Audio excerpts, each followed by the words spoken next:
மத்திய அரசால் கொண்டு வரப்படும் திட்டங்கள் அனைத்தும் ஏழை எளிய மக்களுக்கு கிடைக்கும் வகையில் பின்தங்கிய பகுதிகளை கண்டறிந்து அந்த பகுதிகளில் வரும் செப்டம்பர் மாதம் இறுதிக்குள் நிறைவேற்றிட சம்பூர்ணதா அபியான் விழிப்புணர்வு பிரச்சாரம் துவக்கப்பட்டுள்ளது.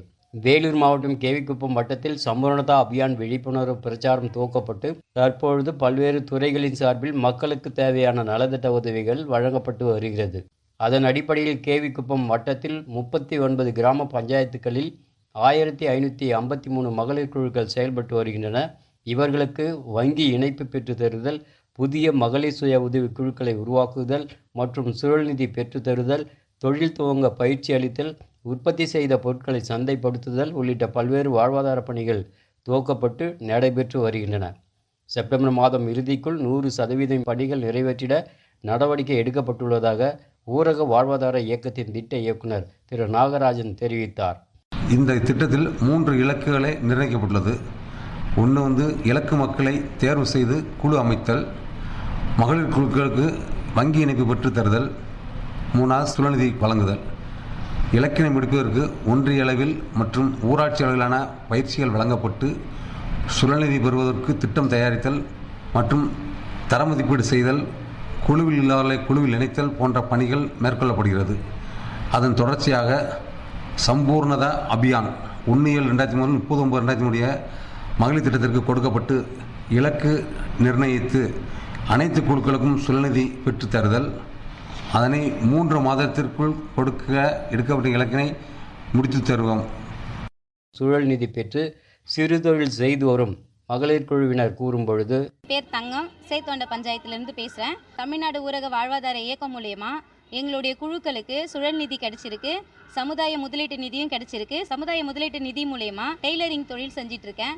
இன்னைக்கு என்னோட டெய்லரிங் தொழிலில் பார்த்தீங்கன்னா நல்ல முன்னேற்றம் இருக்குது. மாதம் முதலீடு இல்லாமல் 6000 எனக்கு லாபம் கிடைக்குது. இதன் மூலயமா எங்களோட குழுக்களும் எங்கள் கிராமப்புற மக்களும் நல்லா பயன் பெற்றுட்டு தான் இருக்காங்க. 32 குழுக்களுக்கும் சமுதாய முதலீட்டு நிதி கொடுத்துருக்காங்க. எல்லாரும் நல்லா கறவை மாடு, மாவு மிஷினு, இந்த மாதிரி எல்லாருமே ஒவ்வொரு தொழில் செஞ்சுக்கிட்டு தான் இருக்காங்க. என் பேர் பிரமிளா. நாங்கள் பால்கோவா தயார் பண்ணுறோம். முதல்ல எங்கள் குழுவில் சேமிப்பு பணத்துலேருந்து சின்னதாக ஆரம்பித்தோம். இப்போ PLF மூலயமா 3 லட்சம் கடன் வாங்கி பெரிய அளவில் பால்கோவா தயாரிக்கலான்னு நாங்கள் எல்லோரும் சேர்ந்து முடிவு பண்ணி லோன் வாங்கியிருக்கிறோம். 15 பேரோட வீட்டில் இருக்கிற மாடு பாலெல்லாம் எடுத்துன்னு ஒன்றா சேர்த்து பால்கோவா தயார் பண்ணுறோம். இதில் வர லாபத்தை 15 உறுப்பினரும் எடுத்துக்கிறோம். 5000லேருந்து 10,000 வரைக்கும் எங்களுக்கு லாபம் கிடைக்கும். இதனால் குழுவில் இருக்கிற எல்லா உறுப்பினரும் பயனடைகிறோம். 1907ஆம் ஆண்டு ஆகஸ்ட் 15ஆம் தேதி இந்தியன் வங்கி துவக்கப்பட்டது.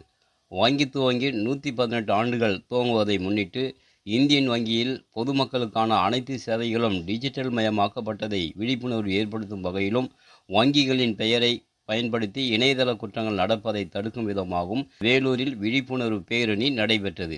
இந்தியன் வங்கியின் மண்டல பொது மேலாளர் பிரசன்னகுமார் தலைமையில் நடைபெற்ற இந்த விழிப்புணர்வு பேரணியில் பொதுமக்களுக்கு விழிப்புணர்வு ஏற்படுத்தப்பட்டது. மேலும் வங்கியின் சேவைகள் குறித்து பொதுமக்களுக்கு துண்டு பிரசுரங்களும் வழங்கப்பட்டது. பின்னர் செய்தியாளர்களிடம் பேசிய மண்டல பொது மேலாளர் பிரசன்னகுமார், இந்தியன் பேங்கோட 118th ஃபவுண்டேஷன் ஒரு டெபாசிட் மொபிலைசேஷன் கேம்ப்பு, இந்த வாக்கத்தான் டிஜிட்டல் அவேர்னஸ் கிரியேட் பண்ணுறதுக்காக நடத்திட்டு இருக்கோம். இந்த கேம்பெயின் 13/8 வரைக்கும் இருக்குது. இதில் நிறைய வட்டி சலுகைகள் கொடுக்குறோம்.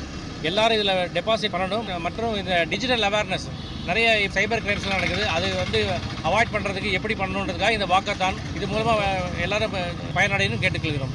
வேலூர் மாவட்டத்தில் உயர்கல்வி வழிகாட்டுதல் முகாம் காட்பாடி அரசு ஆண்கள் மேல்நிலைப்பள்ளி மற்றும் குடியாத்தம் நடுப்பேட்டை அரசு பெண்கள் மேல்நிலைப்பள்ளியிலும் அண்மையில் நடத்தப்பட்டது.